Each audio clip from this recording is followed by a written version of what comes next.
O Montañeiros volveu a boa senda na casa e iso que Xosé Ramón debeu facer fronte a un gran número de baixas destacadas como Moisés Pereiro, Michael ou Jesús Varela.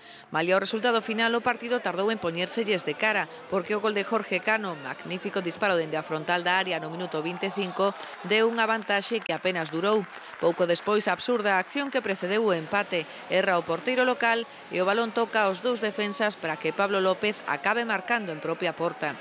A partir de aí o partido abriuse e sucederonse boas oportunidades nos dous bandos. Da intensidade do xogo dá conta Lozano, que acabou cunha fenda na cabeza e unha aparatosa vendaxe coa que xogou toda a segunda parte.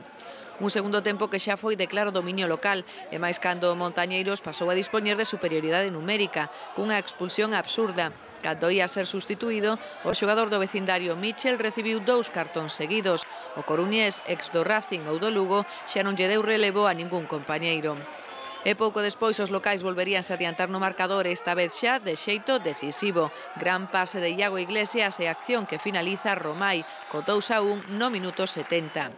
Despois o Montañeiros despexou calquera dúbida e completou a goleada. Primeiro cun ataque no que do Pico centrou dende a banda para que marcara Rubén Rivera.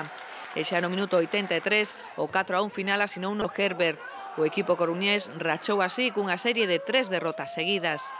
Unha vitoria, moi sufrida hasta mediados da segunda parte. Moi traballada, pero ainda así penso que fixemos un gran partido, a pesar das circunstancias do equipo, das baixas que hubo, é para estar contentos. O Montañeiros queda fora do descenso, pero aínda en zona de perigo.